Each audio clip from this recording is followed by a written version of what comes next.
So now the question is, what is the voltage due to the potential, electrical potential? What is the joules per coulomb of charge some distance from a fixed charge like this? So we've got this charge right here. We've got some position right there. And what we're going to do is we're going to take another charge, right? I'll call this guy Q. And it's going to start at infinity.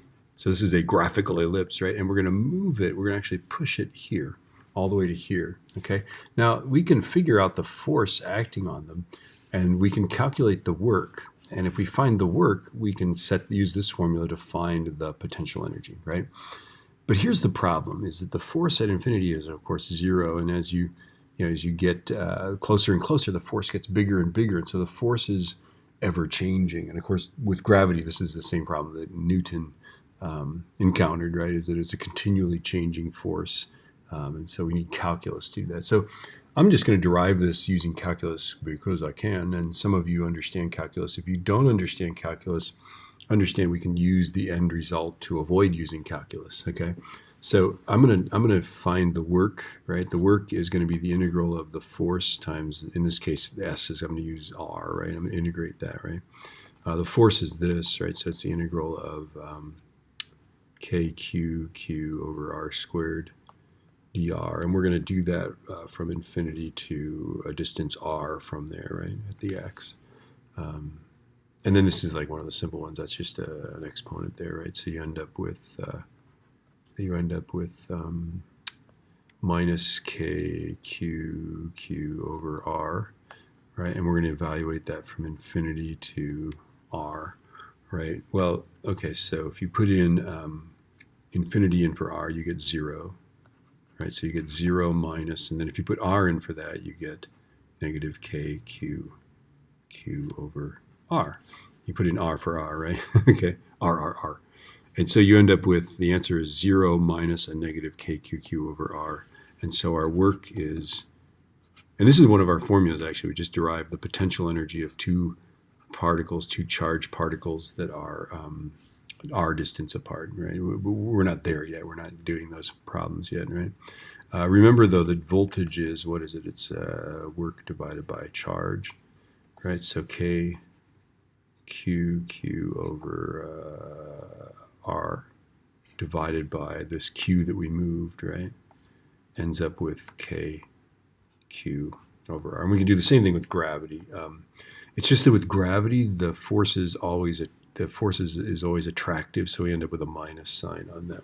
Okay, so this is our formula, right? The potential at some point is electrical potential is KQ over R, right? Let's look at the next screen here. There they are, right? So there it is. This is the formula we just derived. If you can't, if you didn't understand the derivation, that's no problem. We'll just use it, right? Notice that the gravity one's got a minus sign, and that's because if we bring two masses together, right? If we got this mass and we're bringing this mass, right? I don't have to do work to push these masses together. In fact, to make it move at a constant speed, I'm actually like holding it back. It's releasing energy, right? So I do negative work on it to get them closer together, okay? So positive work is that like you expend energy, negative work is that you get energy, okay? If I bring these guys closer together, if I bring it from infinity, it will be negative. And this is sort of interesting, right? Because the Big Bang created matter, which is, matter is a lot of energy, E is mc squared, right? So any small amount of matter is a lot of energy. But the Big Bang also created a lot of negative gravitational potential energy. It's possible that the energy content of the universe adds to 0, which is kind of I'm sure I'll say that like 17 more times in this unit, but there it is. All right, so let's do a calculation here. Okay, so a Van de Graaff generator, right, has an 18 centimeter radius dome, right, 0.18. So it has a charge. Q is 0.83 times 10 to the minus 6th coulombs, right? And we want to know the voltage on the surface of the dome. Well, remember, a spherical distribution of anything, if you're on the surface of it, it's just like being 0.18 meters from a point charge. Okay, so we can treat these the same. It's like a point charge here, and we are 0.18 meters from it. the calculus of it works out.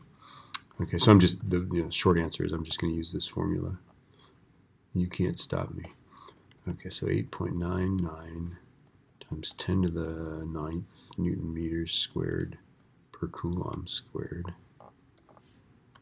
times 0.83 times 10 to the minus 6th coulombs divided by, how far are we? 0.18 meters. That's it, baby. Notice that the charge here, you definitely want to worry about the plus and the minus for the charge. There are negative potentials and positive potentials. Okay, so 8.99 E 9 times 0.83 E minus 6 divided by 0.18 is 41,453.9 volts. Now the question is it really volts? Okay, let's see. Coulombs cancels one of those, so you have coulombs to the minus 1 now. Meters cancels one of those, and so the units of this whole thing are Newton meters per coulomb, right? Newton meters, and then there's still a coulomb in the denominator, right? A Newton meter is really a joule, so it's joules per coulomb. A joule per coulomb is, of course, a volt. So it works. All right, let's look at the next one here. Okay, what's the gravitational potential on the surface of the moon? Same thing, right? We're doing exactly the same thing, only we're just solving for the potential, right? So there we are, and you're here. All right. Okay, so is negative gm over r, right? So that's negative 6.67 times 10 to the minus 11th. And that's Newton meters squared per kilogram squared times, 7.35 E22 kilograms. Almost ran out of room. Sorry, I cannot do this problem. I've run out of room. Okay, and then it's, notice the radius is not squared, so 1.74 times 10 to the 6th. All right, negative 6.67 E minus 11.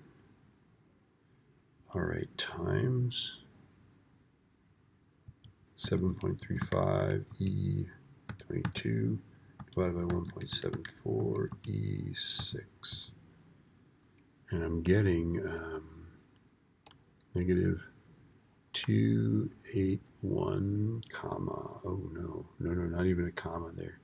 Let's make that into a 7. 7, 5, 0, 0, there we go, let's see. Okay, so negative 2.82 times 10 to the 6th joules per kilogram.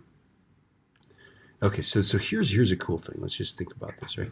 That 2.82 million joules per kilogram negative, right?